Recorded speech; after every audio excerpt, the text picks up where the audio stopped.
Mga Lodi, don't skip ads po tayo. Maraming salamat sa patuloy ninyong pagsuporta. Paki-like and share naman dyan mga Lodi. At sa mga gustong mag-donate sa ating GCash or regular na load, mag-comment lang po tayo. Para patuloy tayong makapag-upload ng mga bagong kabanata. Marami pong salamat. Kumusta mga Lodi, may bago tayong nobela, sana magustuhan nyo ang kwentong ito. Ito ay kwento ng isang kabataang lalaki na nagkaroon ng mahiwagang mga mata. Simulan natin ang kwento. Kabanata 1151 hanggang Kabanata 1160. Kabanata 1151. Tiningnan ni Yehan ang langit sa labas, at halos dapit hapon na. Pupunta ako para makipagkita kay Zun Zaiyao. Ano man ang dahilan, tumulong siya sa amin sa pagkakataong ito, kaya personal ko siyang pasasalamatan. Tumayo si Yehan, at sinabi ni Zugbanroo, ang babaeng iyon mula sa lungsod ay dapat na makarating sa Golden Triangle. Anyayahan si Dizong si Sevilla, hindi mo naman hahayaang magkita ang mag-ina sa kagubatan, di ba?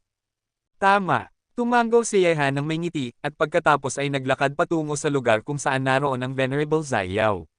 Di nagtagal, nakarating na si Yehan sa bundok kung saan naroon ang Venerable Zaiyao, at tahimik pa rin siya na parang isang dalaga, tahimik na nakaupo nang nakatawid ang mga paa sa malaking batong iyon, hindi sigurado kung nagsasanay siya o nag-iisip ng ibang bagay. Kung pumunta ka rito para magpasalamat, hindi na kailangang turuan siya ng leksyon.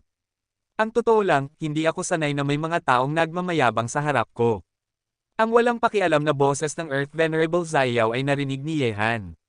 Nang marinig ito, sinabi ni Yehan, ano man ang dahilan, kailangan kitang pasalamatan. Ginawa ko ang ipinangako ko sa iyo. Ang babaeng iyon ay darating sa Golden Triangle bukas.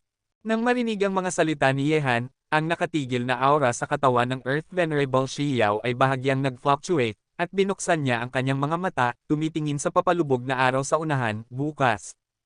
Oo, bukas. Lumapit si Yehan ng ilang hakbang, tumayo sa tabi ng Venerable Zaiyao, at sinabi, dahil gusto mo siyang makita, dapat kang lumipat sa ibang lugar. Ang kapaligiran sa aking lugar ay medyo maganda. Kung hindi ka tumatanggi, maaari kang pumunta sa aking lugar. Nang marinig ito, malumanay na sinabi ng Earth Venerable Xiao, salamat. Umiling si Yehan, tumitingin sa papalubog na araw sa abot tanaw sa kanyang harapan.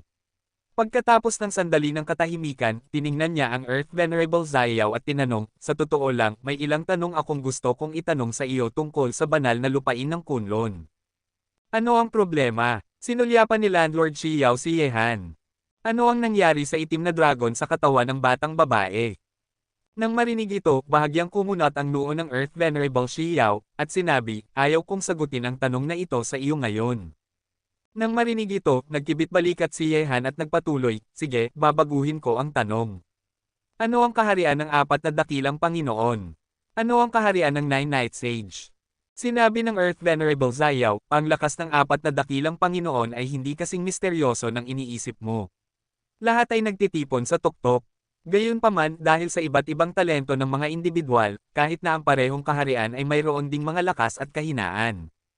Ang puntong ito, sumasang-ayon si Yehan, tulad ng mga taong nasa parehong kaharian tulad ni Yehan, kung gusto nilang talunin si Yehan, walang duda na isang panaginip.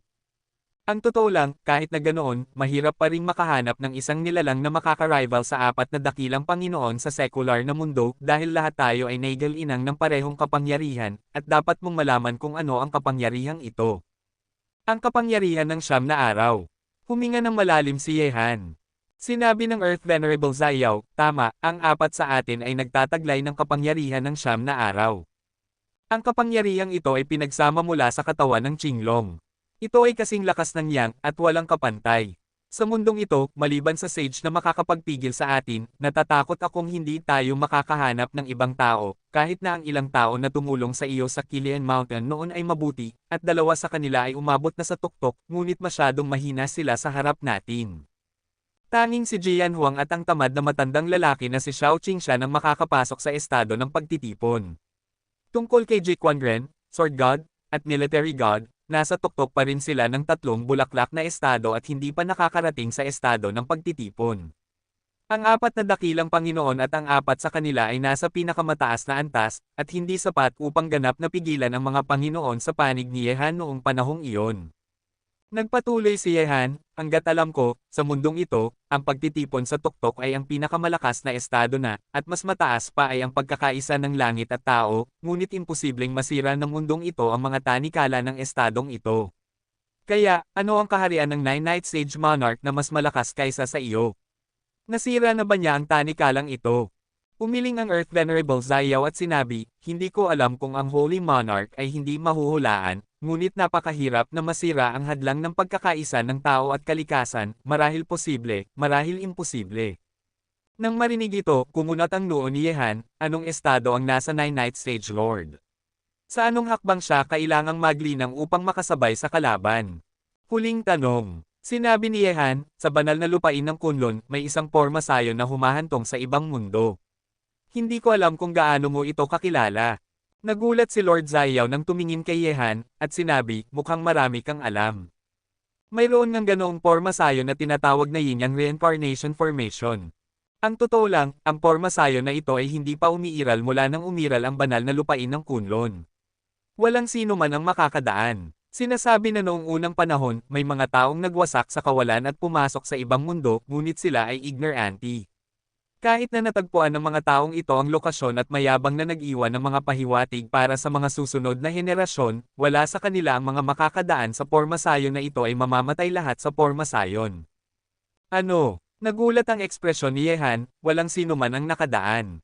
Totoo ba na sinira ng Yellow Emperor ang kawalan, pumasok si Giguzi sa gate ng lahat ng mga kababalaghan, Yin at Yang Reincarnation Array, at iniwan ni Pongzo ang mga fragment ng banal na disk upang pumunta sa ibang mundo?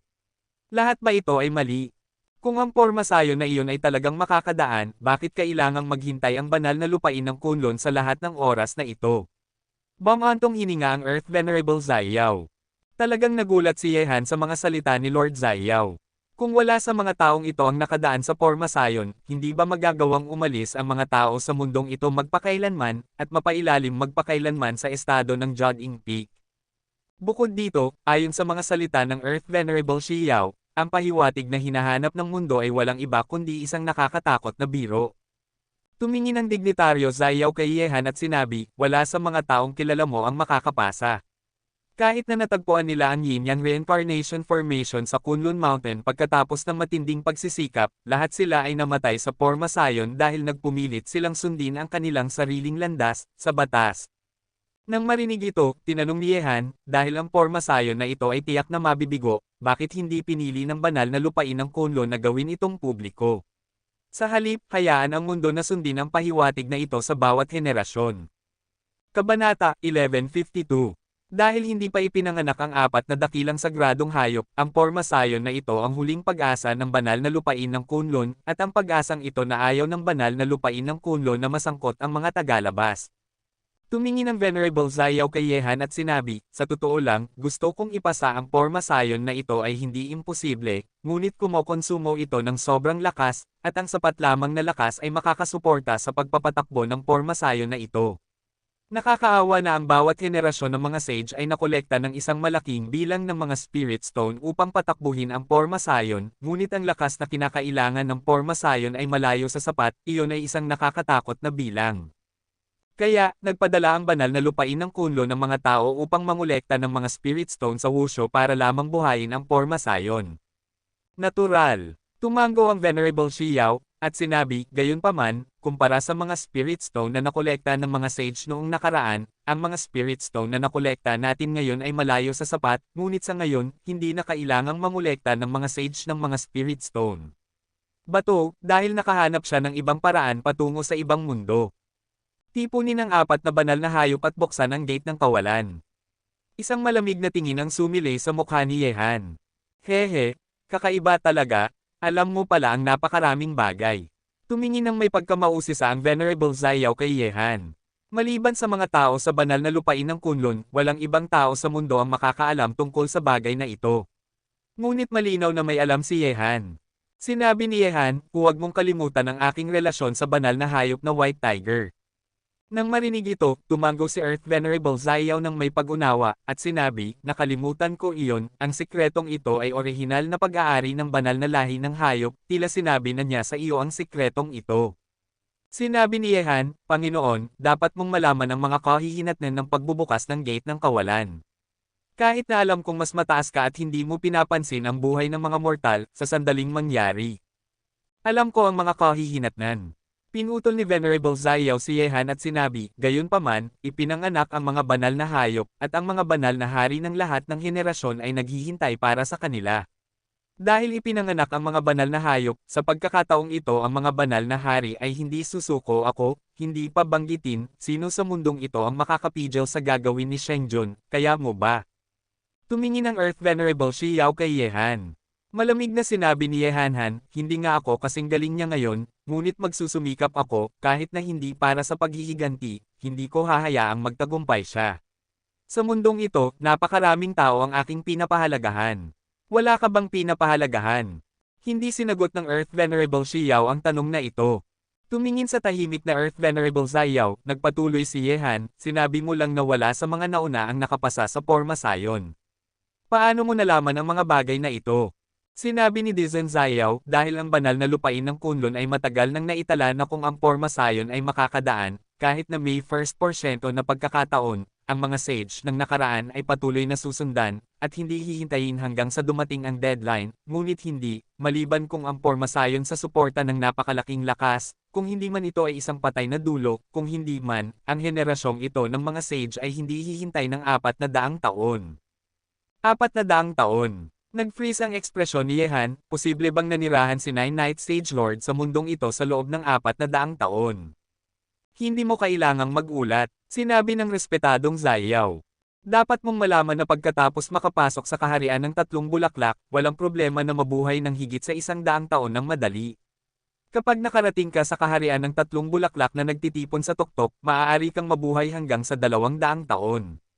Maraming taong gulang tungkol kay Shengjun, kahit na hindi ko alam kung anong hakbang ang kanyang narating, ngunit huwag kalimutan kung anong kapangyarihan ang nilinang sa banal na lupain ng Kunlun. Ang kapangyarihan ng 9 na araw. Sumagot si Yehan. Sinabi ni Zayao, ang kapangyarihan ng 9 na araw ay pinagsama mula sa banal na hayop na Qinglong. Ang habang buhay ng banal na hayop ang pinakamahaba. Ang kapangyarihan ng ating paglilinang ay pinagsama mula dito, at maaari itong mabuhay ng daan-daang taon. Ano ang lahat ng kaguluhan? Tapos gaano kakatanda? Tumingin ng may pagkamausisa si Yehan sa respetadong Zayao. Batay sa hitsura ng ibang tao, nasa 30 lang siya, tiyak na hindi hihigit sa 40 taong gulang. Nang marinig ito, inikat ng respetadong Xiao ang mga mata ni Yehan, sa tingin mo ba sasagutin kita sa tanong na ito? Ang edad ay isang sikreto ng isang babae, hindi inaasahan ni Yehan na ang respetadong Xiao ay mag-aalala tungkol dito. Nagpatuloy si Dizen Zayao, gayunpaman, kahit na nilinang natin ang kapangyarihan ng 9 na araw at maaaring mabuhay ng mas matagal kaysa sa ordinaryong mga practitioner, may limitasyon, at ang kasalukuyang henerasyon ng mga sage ay malapit nang maabot ang limitasyon, kaya, bago dumating ang deadline, tiyak na hahanapin niya ang 4 na dakilang sagradong hayop sa lahat ng gastos at papasok sa ibang mundo, upang ang kanyang habang buhay ay mapalawig.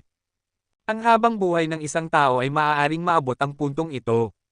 Kumislap ang mga mata ni Yehan sa pagkagulat.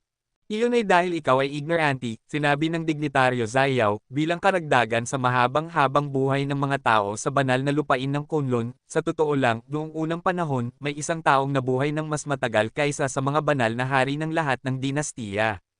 Ito na ang limitasyon, ngunit ang taong ito ay nabuhay hanggang sa 800 taong gulang. Huang Zu. Tanong ni Yehan. Siya nga. Sinabi ng Venerable Zayao, may mga alingaw-ngaw na nakakuha siya ng isang bato, at dahil sa batong ito kaya siya nabuhay ng napakatagal. May mga talaan sa banal na lupain ng Kunlun. Bago pumasok ang taong ito sa Yin at Yang Reincarnation Formation, ang henerasyong iyon minsang nagmakaawa si Shengjun para sa batong iyon, at nakipaglaban kay Pangzu para dito. Alam mo ba kung ano ang huling kinalabasan?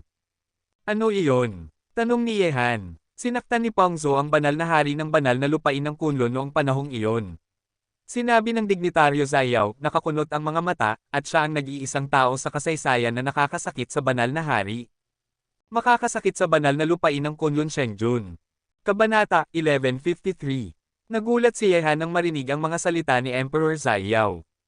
Gaano kalakas ang banal na Panginoon ng banal na lupain ng Kunlun, makikita ito mula sa Nine Nights Holy Lord na ang Pangzu na ito ay dapat na isang tao na may makapangyarihang lakas.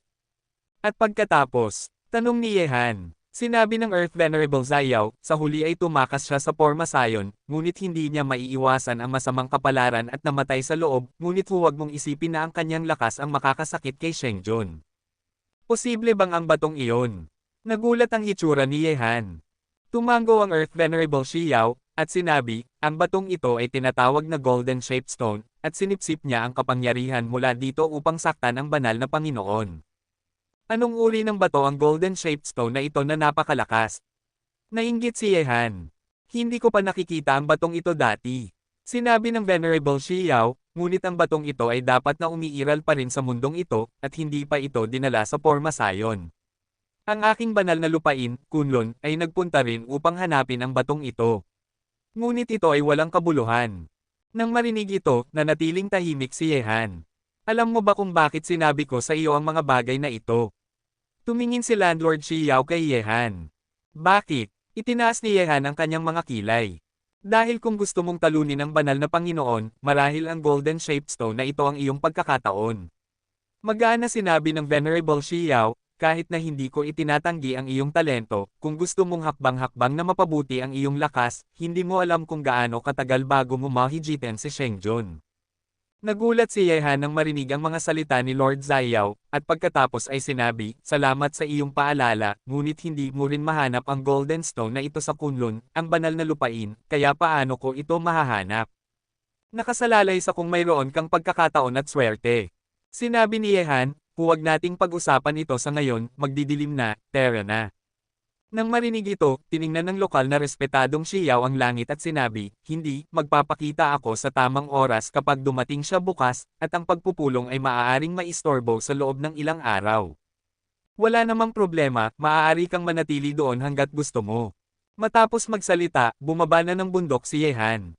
Pumunta siya upang hanapin ang Earth Venerable Zayao upang personal na pasalamatan siya, ngunit hindi inaasahan ni Yehan na narinig niya ang mga lihim na ito mula sa bibig ng Earth Venerable Zayao. Tila ang banal na hayop na White Tiger ay hindi ganap na tama. Ang yin-yang reincarnation formation ay hindi kasing simple ng panganib. Kung wala ang lakas na kailangan upang buhayin ang Porma Sion, ito ay isang patay na dulo. Gayunpaman, ang banal na hayop na White Tiger ay natutulog na, at normal na hindi ganap na malinaw ang mga bagay na ito. Nang bumalik si Yehan sa villa, nagkukwentuhan ang lahat. Nang makita si Yehan na pumasok sa villa, sinabi ni Zhug Banroo, bakit, hindi ka sinamahan ng iyong biyenan? Biyenan. Natigilan si Yehan sandali.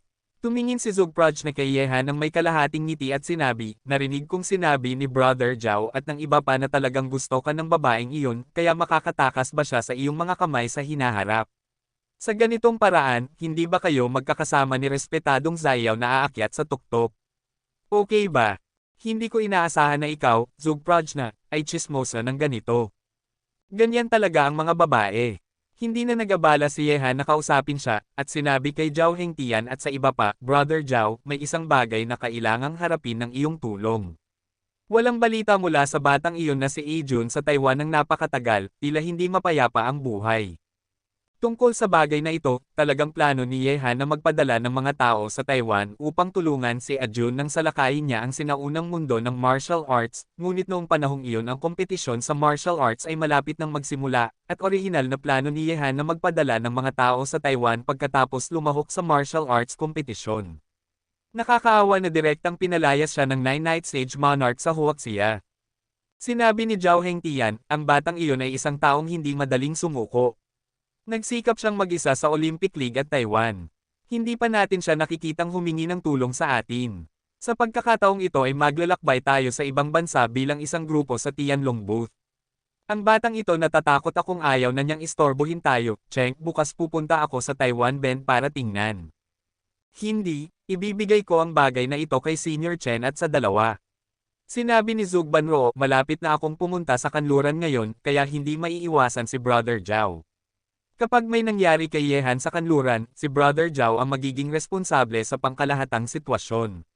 Sa makatuwid, ang pagpunta sa kanluran ay hindi maaaring wala ka. Tumango si Chen Tianxing, at sinabi kay Zhao Hengtian, tama si Miss Zhog, kami ng aking kapatid ang bahala sa Taiwan Bend, at si Xiaohan ay pupunta sa kanluran, kaya hindi tayo mabubuhay nang wala ka. Nang marinig ito, tumango si Zhao Hengtian at sinabi, okay lang, kumpara sa Taiwan, mas mapanganib ang kanlurang bahagi.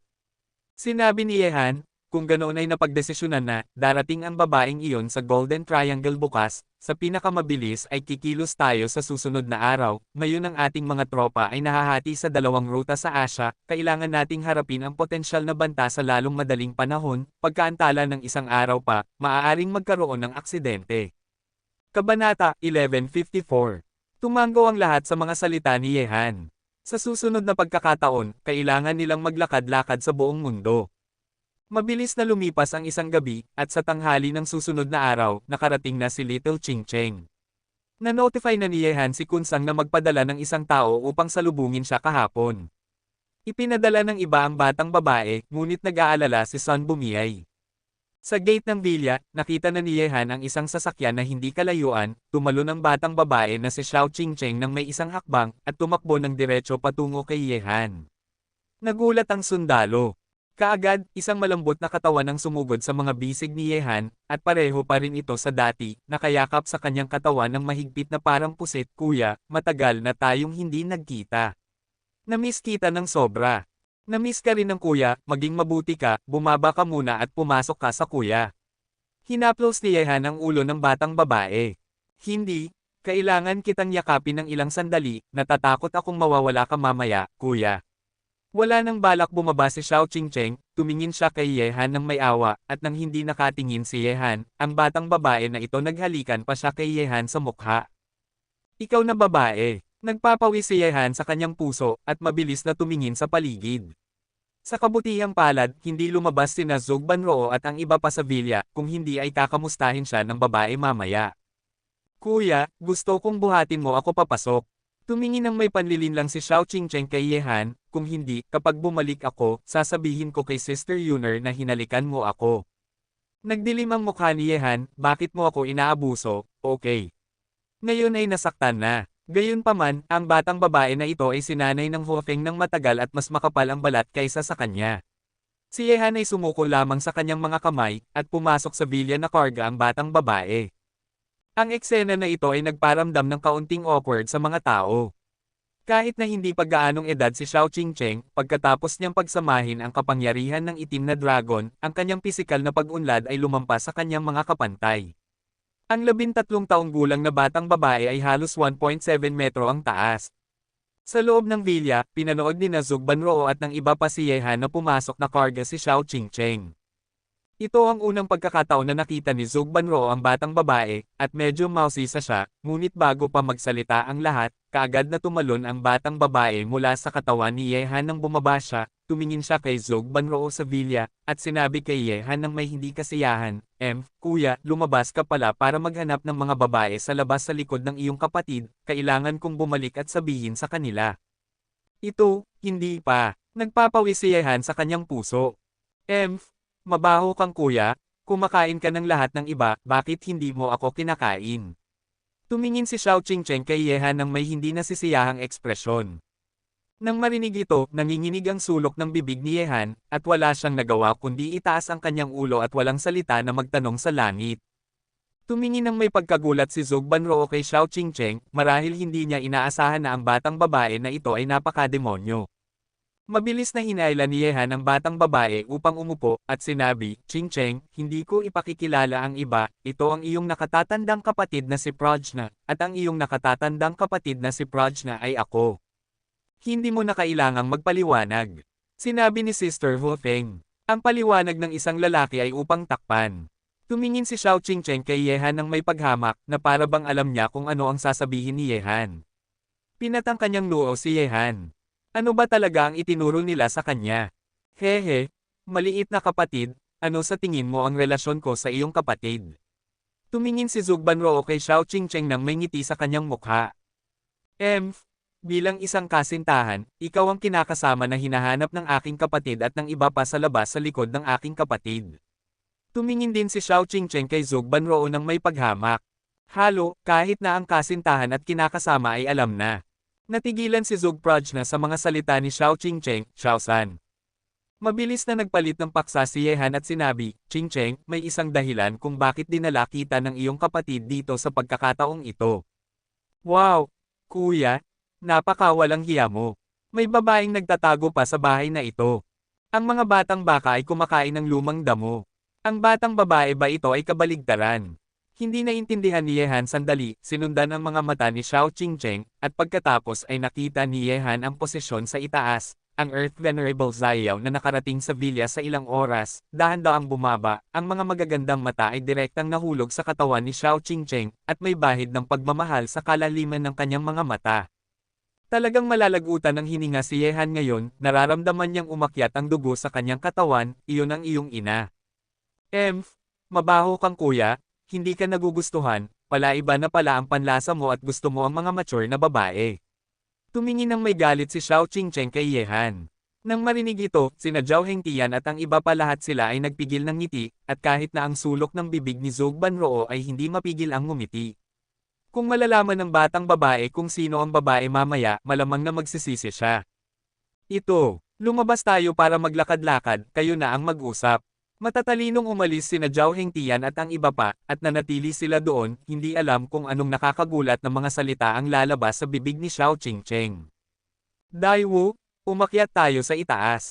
Tumayo si Zhou Banroo at dinala si Ji Daiwu sa itaas. Di nagtagal, sina Yehan at Xiao Qingcheng na lang ang naiwan sa hall ng villa.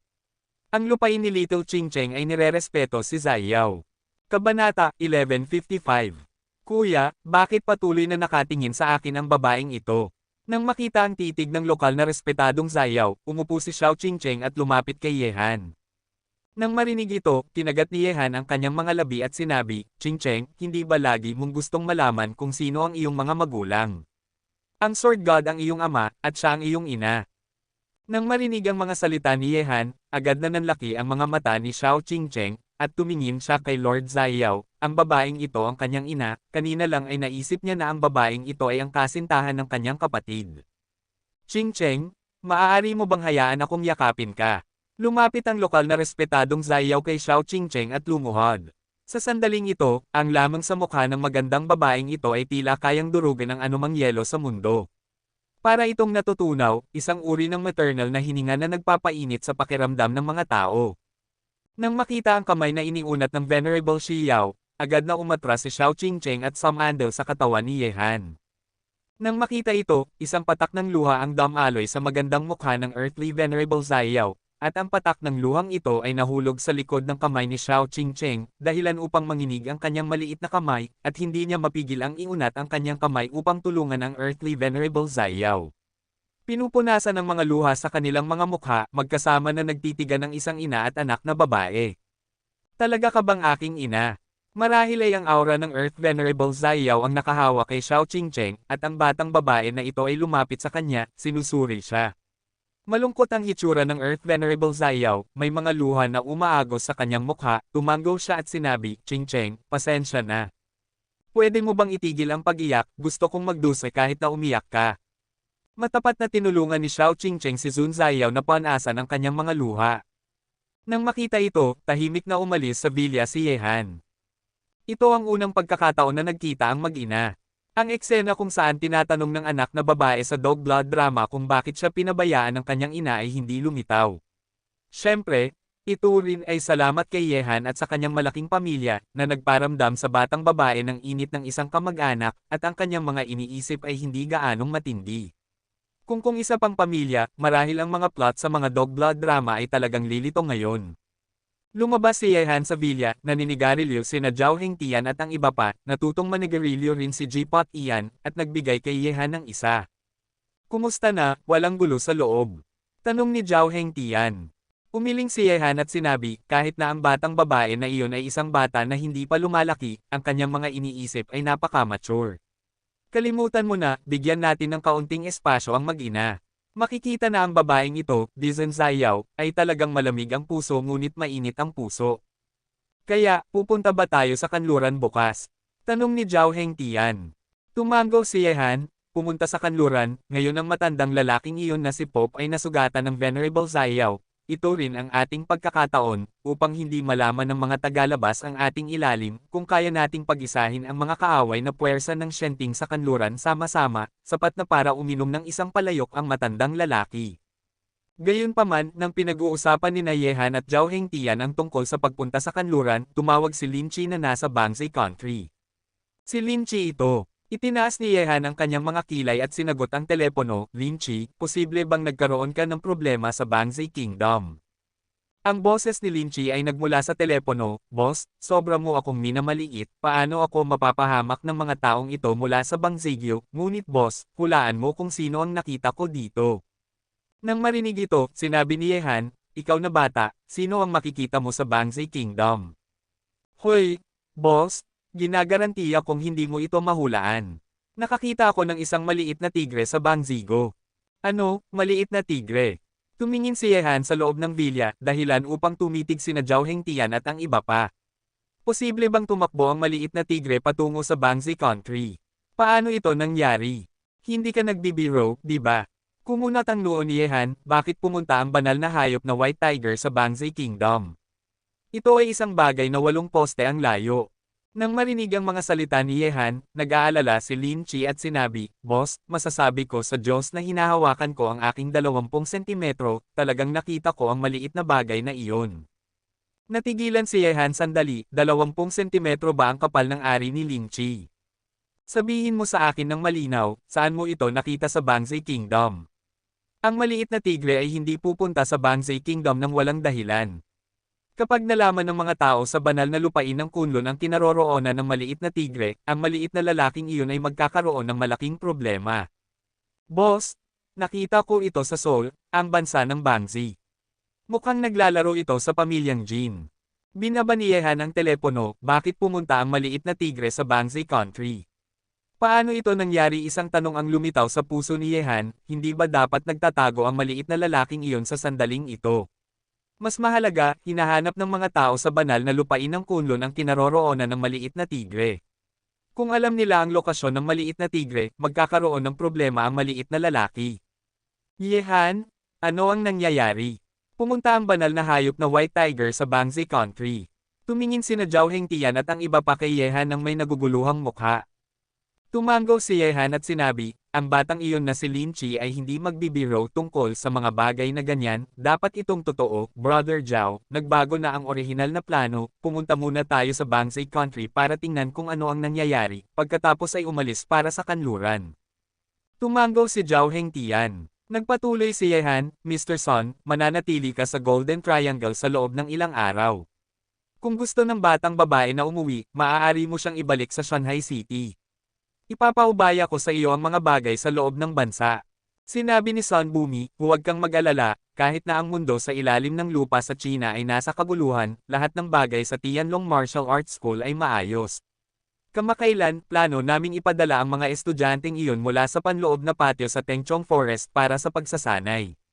Nakaranas sila ng mga pagsubok sa buhay at kamatayan. Pagsasanay, mas lalo kanilang tutulungan. Kabanata 1156. Tumango si Yehan at sinabi, ang grupong ito ng mga tao ay nakapasok na sa kaharian ng paglilinang, at pagkatapos ng isang panahon ng pagsasanay sa Tengchong Forest, dapat silang makapasok sa tuktok ng kaharian ng paglilinang. Kapag dumating ang oras, dalhin mo ang mga taong ito sa Golden Triangle, at ako ay pupunta upang tulungan silang makapasa sa 2 linya ng Ren at Do, at upang lumaban sa ibang bansa, hindi sapat ang mga tao. Kung ganoon ay pupunta tayo sa Bangzai Country bukas. Tama. Ang mag-ina, ang respetadong Master Zhao at si Xiao Qingcheng, ay nasa villa pa rin. Hindi sila ginulo ni Yehan at ng iba pa, at naglibot-libot sa kampo militar ng Kunsang. Kahit na ang Spike Mercenary Group ay nakarating lamang sa Golden Triangle kahapon, ang mga taong ito ay masigasig at mabilis na gumagawa ng mga bagay. Ang mga training ground ng kampo, ang paglalagay ng mga armas, at iba't ibang depensa ay pawang nagsasagawa ng mga reforma. Hindi nakialam si Kunsang sa mga bagay na ito, at sumang-ayon na kay Thomas, nakatumbas ng ganap na pagbibigay ng kapangyarihan sa kabilang partido. Ang kailangan ni Kunsang sa huli ay isang pinakamahusay na base militar. Siyempre, upang matugunan ang mga pangangailangan ng Spike Mercenary Corps, nasa itim na merkado rin si Kunsang. Bumili sila ng isang malaking bilang ng mga armas online, at para dito, nagasto si Yehan ng ilang pera. Bukod dito, ginagamit din ni Yoon Jong-chan ang perang ibinigay ni Yehan upang magsimula ng isang layout sa Golden Triangle. Ang kagamitan na kailangan niya ay dapat na pinakamahusay, at kahit na ang Golden Triangle ay konektado sa internet, hindi malakas ang coverage, at hindi ito maabot ni Yoon Jong-chan.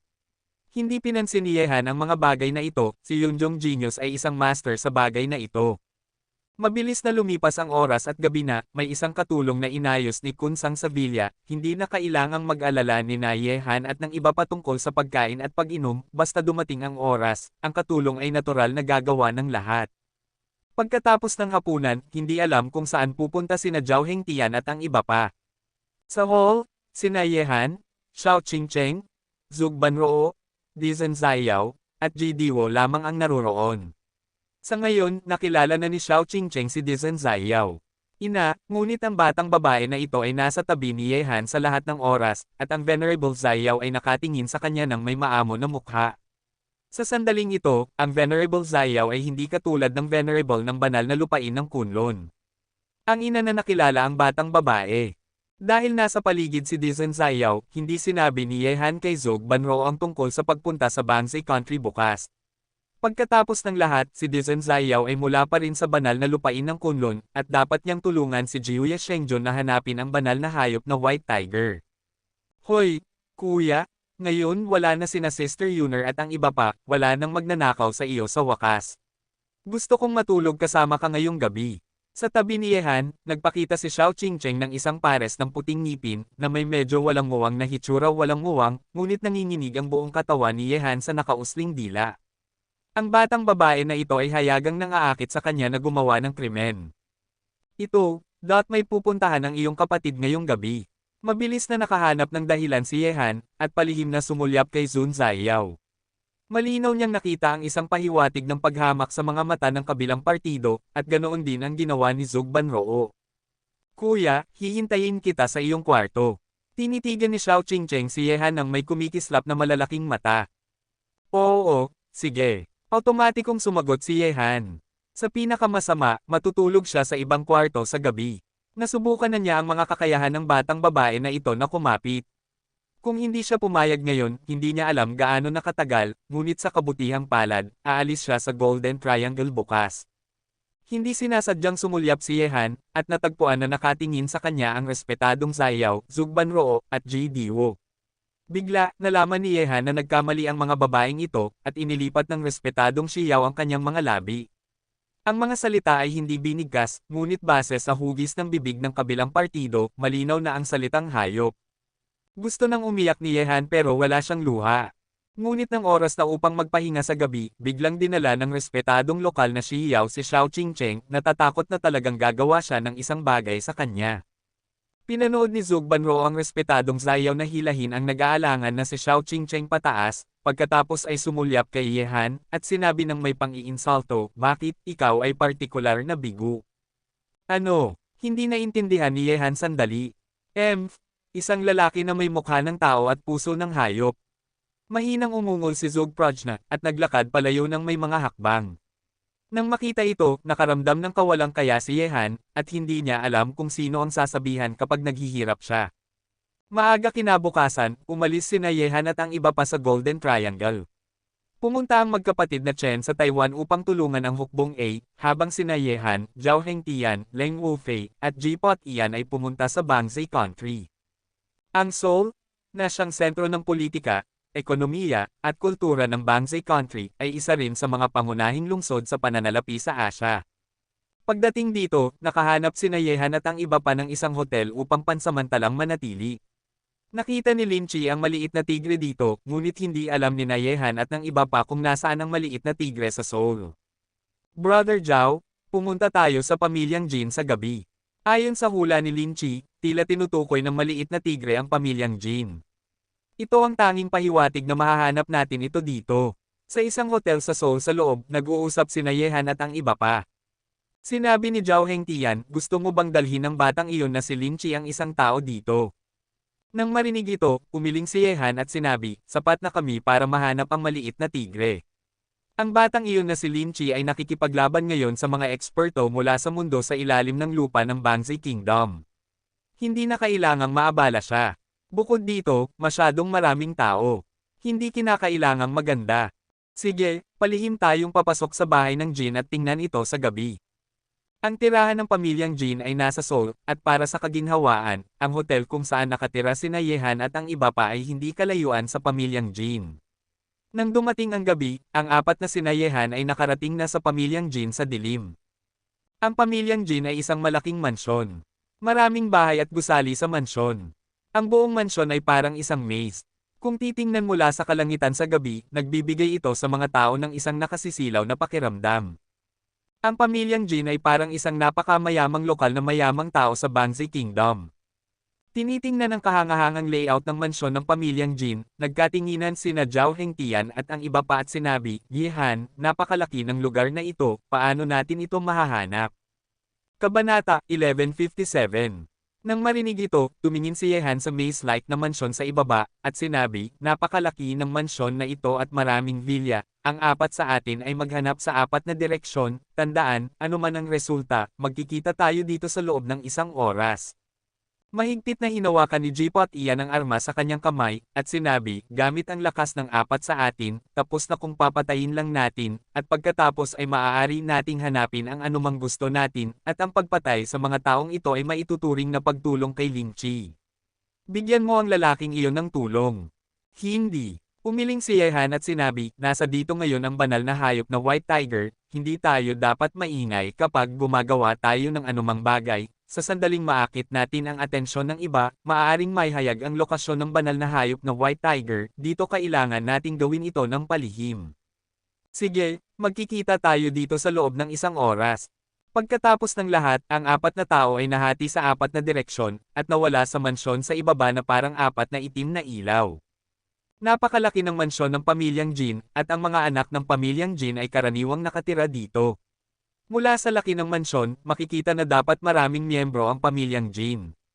Gayunpaman, pagkatapos makapasok ni Yehan at ng iba pa sa pamilyang Jin, isa-isang itim na anino ang lumitaw sa lugar kung saan sila naruroon kanina nang walang tunog. Kahit na si Yehan ay hindi napansin ang pagkakaroon ng itim na aninong ito.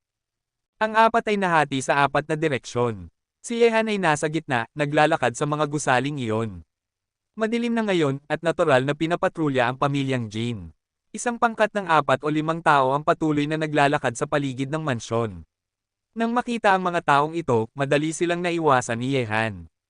Sa loob ng mansyon, maraming vilya, magkakahalo. Habang naglalakad, ginagamit ni Yehan ang kanyang mga mata ng yin-yang upang obserbahan ang sitwasyon sa paligid, ngunit sa kanyang pagkadismaya, hindi siya nakakita ng anumang bakas ng banal na hayop na White Tiger, kahit na ang hininga. Wala nang naiwan dito. Di nagtagal, nakarating si Yehan sa labas ng isang malaking vilya na matatagpuan sa gitna ng pamilyang Jin. Mas maraming gwardya dito kaysa sa daan nang dumating si Yehan. Ang mga Panginoon ng angkan ay nagbabantay sa lugar, at maliwanag na naiilawan ang vilya. Sa sobrang istrikto ng mga gwardya, hindi maiwasang gustuhin ng isang tao na pumasok upang malaman. Nakatago si Yehan sa isang malaking puno sa labas ng malaking villang ito. Kahit na medyo istrikto ang mga gwardya dito, para kay Yehan, hindi ito problema para sa kanya, at pumasok siya sa malaking villang ito nang walang tunog. Sir, sa iyong pagsali sa aking pamilyang Jin, tiyak na mamamatay dito ang mamamatay na si Ling Chi. Halika, papalitan ko ang alak ng tsaa. Salamat, sir, sa pagsali sa amin. Sa loob ng vilya, nakatago si Yehan sa isang lihim na lugar sa ikalawang palapag. Nang marinig ito, medyo mausisa si Yehan. Ang taong nagsasalita sa ibaba ay tila isang mahalagang tao sa pamilyang Jin, ngunit nagsasalita siya ng Chino. Sa halip na ang wika ng Bangzi. Kaagad, ginamit ni Yehan ang kanyang mga mata ng yin at yang at tumingin sa ibaba. Sa hall sa ibaba, 3 tao ang nagtitimpla ng tsaa. Ang isa sa kanila ay si Kim Jong-hyun. Ang taong nakaupo sa tabi ni Kim Jong-hyun ay medyo kahawig niya sa hitsura. Napakapareho, ngunit mayroon siyang kilos ng pinuno ng pamilya, at ang kanyang mga kilos ay nagbibigay sa mga tao ng isang hindi nakikitang aura. Sa tapat ng dalawa, isang matandang lalaki ang nakaupo sa sahig na nakatalikod kay Yehan, kaya hindi nakikita ni Yehan ang kanyang mukha kahit na gamitin niya ang kanyang mga mata ng yin at yang. Magalang ang pamilyang Jin, lahat tayo ay may iisang kaaway. Magaan na sinabi ng matandang lalaki na nakatalikod kay Yehan, ang boses ay nagparamdam kay Yehan ng kaunting pamilyar, ngunit hindi maalala ni Yehan kung saan niya narinig ang boses ng lalaking ito. Hehe, Tama ang sinabi ng Sir. Si Yehan ang kaaway ng Master, at kaaway din ng aking pamilyang Jin. Sa pagkakataong ito, ipinadala ni Yehan ang kanyang mga general upang magdulot ng kaguluhan sa ating bansa. Sa presensya ng Master, tiyak na makakapatay ang mga tauhan ni Yehan sa isang ito. Dapat pagsisihan ni Yehan iyon. Bahagyang ngumiti si Jin Zhengcheng at kumislap ang matalas na talas sa kanyang mga ngiti.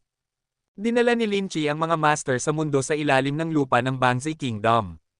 Masasabi na ang mga Diyos ay hamarang at pumapatay ng mga Diyos, at ang mga Buddha ay hamarang at pumapatay ng mga Buddha, na ginagawang imposible para sa anumang puwersa sa mundo sa ilalim ng lupa ng Bangzai Kingdom na lumaban. Sa loob lamang ng isang linggo, karamihan sa mundo sa ilalim ng lupa ng Bangzai Kingdom ay nawasak.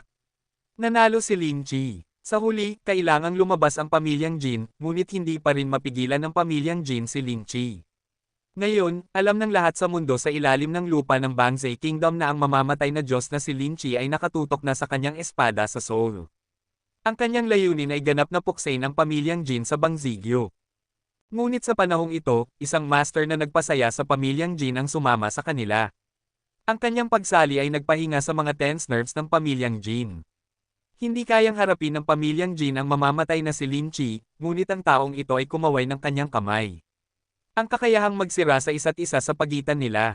Master Jin, may nagbago ba sa iyong pamilyang Jin kamakailan? Muling nagtanong ang matandang lalaki na nakatalikod kay Yehan. Nang marinig ito, natigilan sandali si Jin Zhengcheng, umiling at sinabi, hindi ko alam kung bakit mo tinatanong ang ganoong tanong.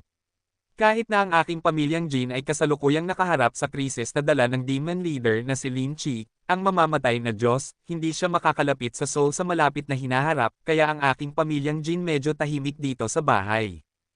Tahimik. Sa tingin ko ang iyong pamilyang Jin ay malapit ng maging hindi mapakali. Nakangiting sinabi ng matandang lalaki, at pagkatapos ay tumigil sa pagsasalita. Malinaw na may ibig sabihin ang mga salita ng matandang lalaki, ngunit hindi niya ito sinabi ng malakas. Nang makita ito, kumislap ang pag-aalinlangan sa mukha ni Jin Zhengcheng. Walang lakas ng loob ang pamilyang Jin na lapastanganan ang matandang lalaki sa tapat niya, at kailangang umasa ang pamilyang Jin sa kabilang partido upang harapin si Lin Chi, kaya magalang niyang sinabi, Mr. maging matapat ka, posible bang hindi ko nagawa ng maayos ang isang bagay upang lapastanganan ang Mr. Nang marinig ito, sinabi ng matandang lalaki, kung ang pinuno ng pamilyang Jin ay nakikinig sa akin, maglalagay siya ng mahigpit na depensa sa loob at labas ng pamilyang Jin at magtatayo ng isang lambat. Sa tingin ko hindi magtatagal bago magamit ang lambat na ito. Nang marinig ito, lumiit ang mga mata ni Jin Zhengcheng, at sinabi, ano ang ibig mong sabihin, Sir, magkakaroon ba ng isang master na darating mula sa aking pamilyang Jin sa malapit na hinaharap? Sinabi ng matandang lalaki, Master Jin, kung nakikinig ka sa akin, panatilihin kong ligtas ang iyong pamilyang Jin, at tutulungan kitang patayin ang general na iyon sa ilalim ni Yehan. Tumango si Kim Jong-sung, at sinabi kay Kim Jong-hyun, na tahimik sa lahat ng oras, narinig mo ba ang sinabi mo, Sir? Pumunta ka at itaas ang depensa ng aking pamilyang Jin sa pinakamataas na antas. Sa presensya ng Mr., gusto kong makita hanggang sa dulo. Anong uri ng eksperto ang nang-ahas na pumunta sa pamilyang Jin upang kumilos ng ligaw? Opo, kapatid. Magalang na umatras si Kim Jong-hyun. Hehe, Sir, dapat kang masiyahan ngayon. Tumingin si Jin Zhengcheng sa matandang lalaki sa tapat niya at ngumiti. Master Jin, tumutulong ako sa pamilyang Jin. Bahagyang ngumiti ang matandang lalaki. Sa ikalawang palapag ng bilya, habang nagsasalita ng sunod-sunod ang matandang lalaki, sa wakas ay nalaman ni Yehan kung sino ang matandang lalaki na nakatalikod sa kanya. Ang hindi inaasahan ni Yehan ay makikilala niya ang matandang kakilala na ito sa Bangzai Country. Kabanata 1158. Siya pala ang matandang lalaking ito. Pumunta pa siya sa Bangzai Country, at nakihalo pa sa pamilyang Jin. Sa ikalawang palapag ng bilya, tahimik na binawi ni Yehan ang kanyang mga mata ng yin at yang. Alam na ni Yehan ang pagkakakilanlan ng matandang lalaki na nakatalikod sa kanya. Ang taong ito ay walang iba kundi si Wang Fokishan, na kilala bilang isang matandang engkanto sa China. Ang hindi ko maintindihan ay kung paano napunta ang matandang lalaking ito sa Bangzai Country, at nakipag-ugnayan din sa pamilyang Jin. Naniniwala si Yehan na tinulungan ni Wang Fokishan ang pamilyang Jin na harapin siya. Pagkatapos ng lahat, parehong namatay ang mga disipulo ni Wang Fokishan sa kanyang mga kamay. Matagal nang napupuot si Wang Fokishan kay Yehan, ngunit alam ni Yehan na ang biglaang paglitaw ni Wang Fokishan sa Bangzai Kingdom ay tiyak na hindi ganoon kasimple. Kahit na napupuot ang matandang lalaking ito sa kanya, hindi dapat siya lumitaw sa Bangzai Kingdom. Palihim, si Wang Fokishan ay dapat magkaroon ng kanyang sariling layunin. Ito ay isang hindi inaasahang pakinabang para kay Yehan, dahil lumitaw ang master na si Wang Fokishan sa Bangzai Kingdom, kailangang mag-ingat si Yehan. Kaagad, tahimik na umalis si Yehan mula roon. Umiiral si Wang Fokishan sa pamilyang Jin, at alam ni Yehan na hindi na siya maaaring manatili. Gamit ang lakas ni Wang Fokishan, mas matagal siyang manatili sa pamilyang Jin, mas madali para sa kabilang partido na malaman. Siya, sa sandaling gustong salakayin siya ni Wang Fokishan, alam ni Yehan na hindi niya kailanman matatalo si Wang Fokishan, at gugulatin din niya ang ahas. Ngayon alam na niya na nasa pamilyang Jin si Wang Fokishan, kung gayon si Wang Fokishan ay nasa liwanag, at sila ay nasa dilim. Pagkatapos umalis sa malaking vilya ng patriarka ng pamilyang Jin, nakita ni Yehan na handang umalis si Kim Zhengxian sa daan. Ang taong ito ay kinokontrol ni Yehan. Diyos! Ang ganitong uri ng sakit ay papahirapan siya minsan. Napuot siya kay Yehan sa kanyang kaluluwa, ngunit ayaw niyang mamatay pa si Yehan. Kahit na mamamatay si Yehan, kailangan niyang alisin muna ang sakit sa kanyang katawan. Nang makita si Kim Zhengxian na nakapasok na sa isang vilya, ngumiti si Yehan, at pagkatapos ay tahimik siyang sumunod. Marahil alam ng taong ito kung paano napunta si Wang Fokishan sa bahay ni Jin. Ang villang ito ay dapat na pag-aari ni Kim Jong-hyun, at ang asawa at mga anak ni Kim Jong-hyun ay nakatira dito. Zhengxian, ano ang sinabi ng nakatatandang kapatid na kausapin ka? Sinabi mo ba sa nakatatandang kapatid ang tungkol sa iyong bagay? Sa likod ni Kim Zhengxian, nagtanong ang isang babae habang minamasahe siya. Nang marinig ito, pinagalitan ni Kim Jong-hyun, huwag mo akong tanungin tungkol sa aking mga gawain, ikaw ay isang babae, iyon lang, huwag mo akong guluhin, hayaan mo akong mag-isa. Nang marinig ito, may hitsura ng pagkaapi ang babae sa kanyang mukha, binuksan niya ang kanyang bibig, ngunit wala siyang sinabi, at pagkatapos ay nag-isa siyang umakyat sa itaas. Damyehan. Pagkatapos umakyat sa itaas ang babae, kumislap ang isang mabangis na tingin sa mukha ni Kim Jong-hyun. Nababagabag, itinaas niya ang kanyang manggas at tiningnan ito. Sa kanyang braso, may isang piraso ng laman na kasing laki ng palad na nagsisimula ng mabulok. Maaari ba akong makipag-usap kay Kim Jong-sam?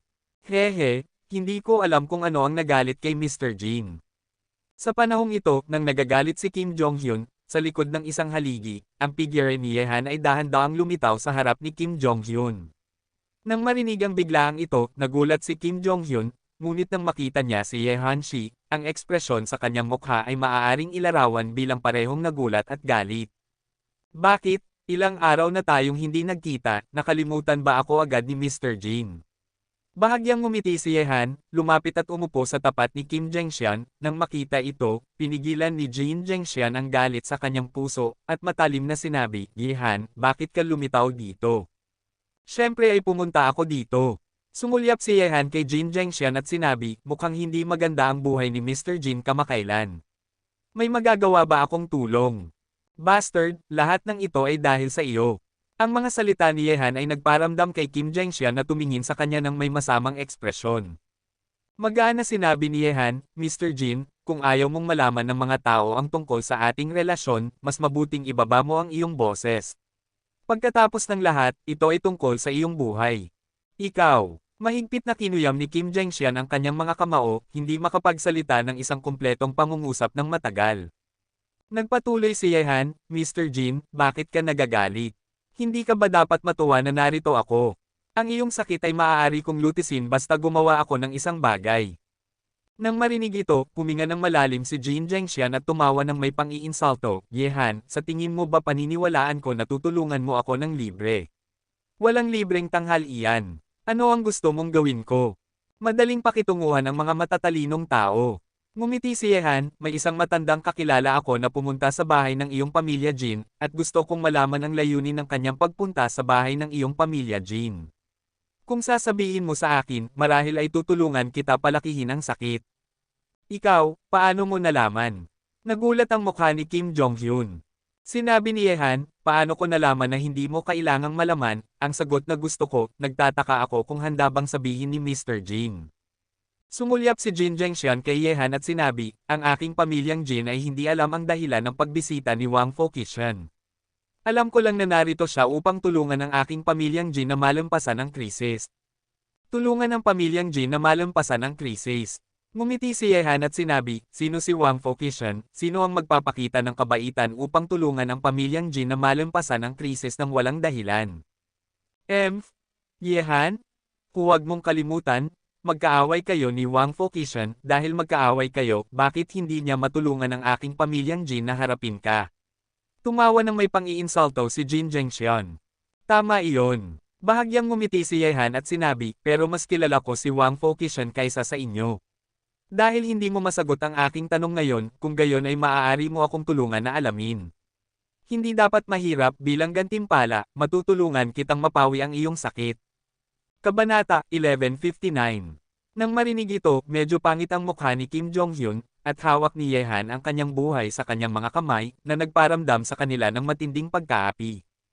Talagang hindi ko inaasahan na maglalagay ka ng isang pon dito, ngunit sa tingin ko hindi kanya masasagot sa tanong na ito. Sa panahong ito, biglang nagmula ang isang boses mula sa likod ni Yehan. Nang marinig ang mga salita, nagulat ang ekspresyon ni Yehan, at bago pa siya magkaroon ng oras upang mag-isip tungkol dito, ang Dragon Scale Dagger ay lumipad mula sa kamay ni Yehan sa isang iglap, tulad ng isang nakakatakot na buwan na umaatake kung saan nagmula ang tunog. Ang taong ito ay maaaring lumitaw sa likod niya ng walang tunog. Tiyak na isang master siya na may nakakatakot na lakas. Ding! May isang banggaan, nagkalat ang mga spark, at ang Dragon Scale Dagger na binaril ni Yehan ay tumalbog pabalik sa isang iglap, walang lakas upang lumaban. Nang makita ito, mahigpit na hinawakan ni Yehan ang Dragon Scale Dagger sa kanyang kamay, at kaagad na tumingin ng walang pakialam. Pumunta, sa kabilang panig niya, nakatayo roon ang isa pang matandang kakilala. Bakit, nagulat ka bang makita ako, hindi ba? Tinitingnan ng walang pakialam na mukha ni Yehan ng may pagkamangha, bahagyang ngumiti ang Sword God at naglakad patungo kay Yehan. Ngumiti si Yehan at sinabi, talagang nagulat akong makita ka dito, ngunit dahil lumitaw si Wang Fokishan dito, normal lang na lumitaw ka dito. Nang maghiwalay sila sa paanan ng Kilian Mountain, sinabi ng Sword God na hahabulin niya si Wang Fokishan, ngunit ngayon na nasa pamilyang Jin si Wang Fokishan, hindi nakakagulat na hahabulin ng Sword God hanggang dito. Ngumiti ang Sword God at sinabi, nang nasa labas ako ng pamilyang Jin kanina, nakita kita na 4 na lalaki na palihim na pumapasok. Natakot akong makaharap mo si Wang Fokishan, kaya sumunod ako. Naiintindihan ko. Nagpatuloy ang Sword God, Yehan, nakarating ako dito matapos sabulin si Wang Fokishan mula sa China. Gusto mong malaman kung bakit lumitaw si Wang Fokishan dito.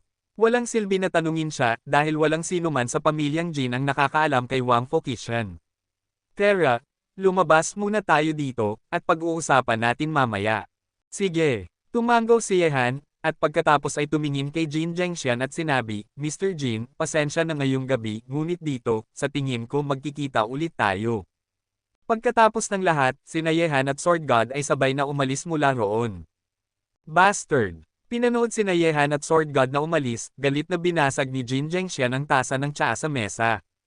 Pagkaraan ng ilang sandali, nang makarating sina Yehan at Sword God sa lugar kung saan sila unang pumasok sa pamilyang Jin, sina Zhao Hengtian at ang tatlo ay nakabalik na. Nang makita sina Yehan at Sword God na magkasama, nagulat din sina Zhao Hengtian at ang tatlo. Sinabi ni Yehan, Brother Zhao, bumalik muna tayo sa hotel. Pagbalik sa hotel, hindi mapigilan ni na Zhao Hengtian at ng iba pa na tanungin ang mga duda sa kanilang mga puso, Yehan, bakit pumunta ang Sword God sa Bangzai Kingdom? At lumitaw din siya sa bahay ni na Jin. Hindi lang ang Sword God ang narito, kundi ang matandang lalaki na si Wang Fokishan ay pumunta rin sa Bangzai Kingdom. Tumingin si Yehan sa Sword God. Sinabi ng Sword God, habol ko at pinapatay si Wang Fokishan mula sa bansa hanggang dito, ngunit ang matandang lalaking ito ay may pambihirang kasanayan, kaya tumatakas siya sa tuwing, at pantay kami sa lakas. Kung gusto niyang tumakas, wala na akong magagawa sa kanya, ngunit natagpuan ko na ang matandang lalaking ito ay patuloy pa ring sinusubaybayan ang kinaroroonan ng banal na hayop na White Tiger sa daan upang habulin ako, sa tingin ko dapat may natuklasan siya, kaya pumunta siya dito. Lumalabas na ang matandang lalaking ito ay naghabol sa banal na hayop na White Tiger. Lumiit ang mga mata ni Yehan. Talaga bang narito ang banal na hayop na White Tiger? Tanong ng Sword God. Sinabi ni Yehan, ang banal na hayop na White Tiger ay dapat narito rin sa Bangzai Country, natagpuan ito ng aking mga tao dito, kaya pumunta ako sa Bangzai Country sandali, ngunit ang matandang lalaking ito na si Wang Fochishan ay talagang hindi simple, ang mga tao mula sa banal na lupain ng Kunlun hindi pa rin niya natuklasan ang kinaroroonan ng banal na hayop na White Tiger, ngunit natuklasan niya ito ng una.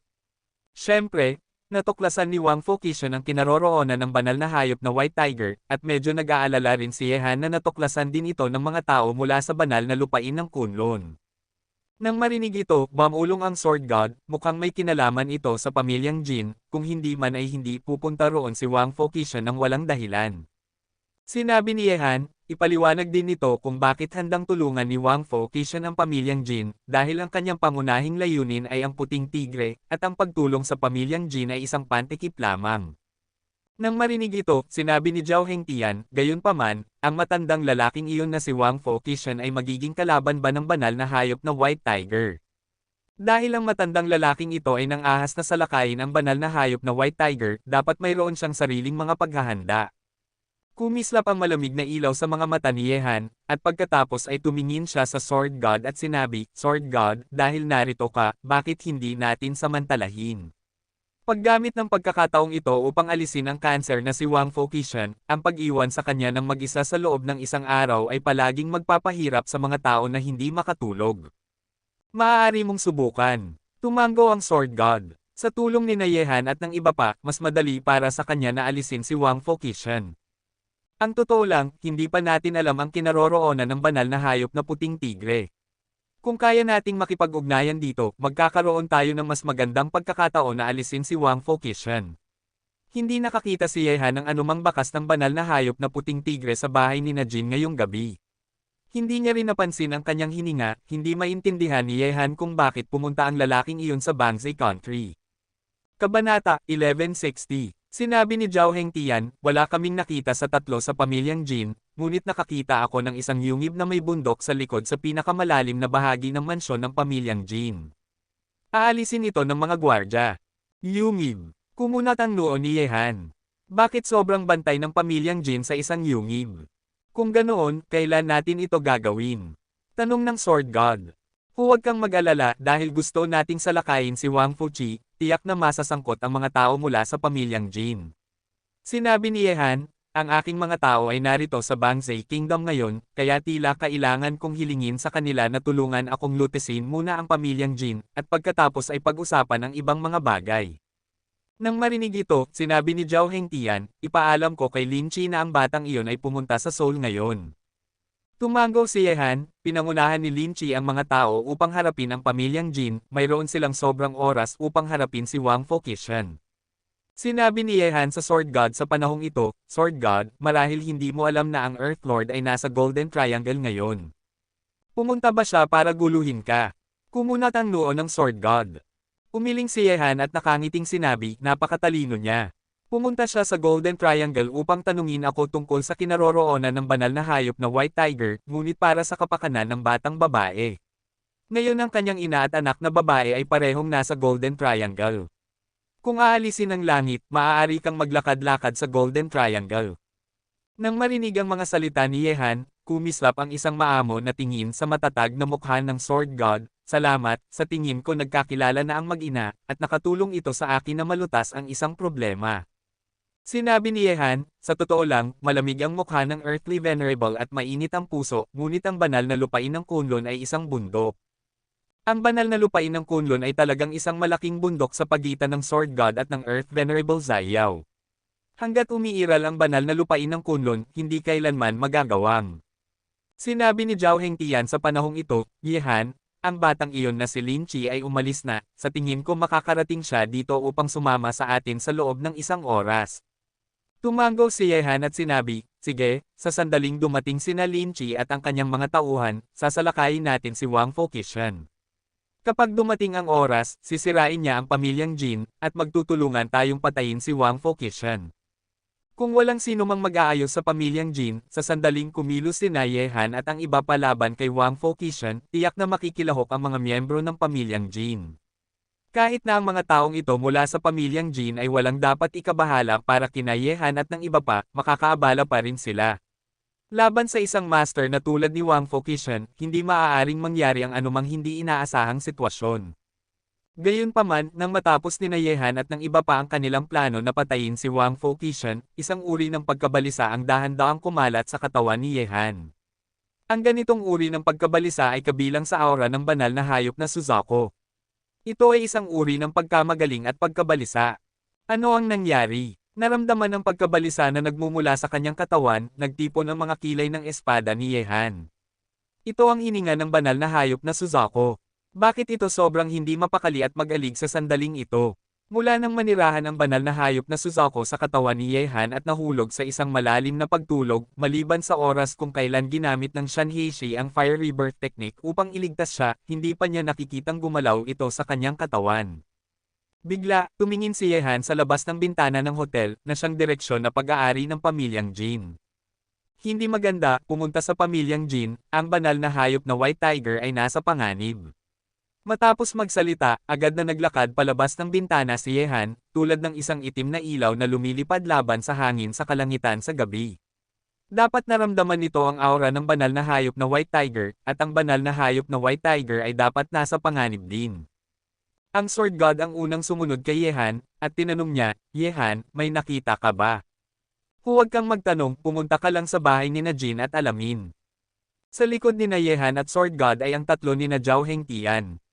Samantalahin ang pagkakataong ito, nag-notify din si Zhao Hengtian kay Lin Chi at hiniling sa kanya na magmadali ng diretso sa pamilyang Jin sa lalong madaling panahon. Sa laban, dapat pigilan ng mga tao ni Lin Chi ang pamilyang Jin. Di nagtagal, sa loob ng 1 kilometro mula sa pamilyang Jin, narinig ni Yehan ang dagendong ng isang hayop na nagmumula sa kalangitan sa gabi, at ang boses na iyon ay naglalaman ng walang hanggang galit. Talaga nga ang maliit na lalaking ito. Kumunat ang noo ni Yehan, at bumilis. Sa isang iglap, sina Yehan at ang iba pa ay lumitaw sa kalangitan sa itaas ng pamilyang Jin. Sa susunod na sandali, sa kalaliman ng mansyon ng pamilyang Jin, nakita ni Yehan at ng iba pa si Wang Fokishan nakatayo sa kawalan, pinipigilan ang banal na hayop na puting tigre gamit ang isang nakakatakot na pamamaraan ng selyo, at sa paligid, daan-daang mga master mula sa pamilyang Jin ay patuloy na umaatake sa banal na hayop na puting tigre. Ang mga armas ay nahulog sa banal na hayop na puting tigre, na ginagawa itong sa puting katawan na iyon, umaagos ang mga sariwang dugo. Hayop, tinamaan ka na ng aking immortal powder, huwag mo nang isiping tumakas ngayong gabi, espesyal kung inihanda ito para sa iyo. Isang walang pakialam na boses ang nagmula sa bibig ni Wang Fokishan. Galit, isang bugzo ng galit ang pinakawalan mula sa katawan ni Yehan. Ikaw, napakasama mo. Isang nakakatakot na tunog ang kumalat sa kalangitan sa gabi, at ang katawan ni Yehan ay sumugod na parang kidlat. Sa susunod na sandali, isang nakakagulat na liwanag ng espada ang bumaba mula sa kalangitan sa gabi. Pinatay sa gitna ng mga master ng pamilyang Jin, may isang pagsabog, at sa isang iglap, mga sigaw ang lumabas mula sa mga bibig ng mga master ng pamilyang Jin, at isang nakakatakot na marka ng kutsilyo ang kumalat sa lupa, na tumatagal ng 2 higit sa 10 metro, na para bang ang lupa ay hinati ng kutsilyong ito.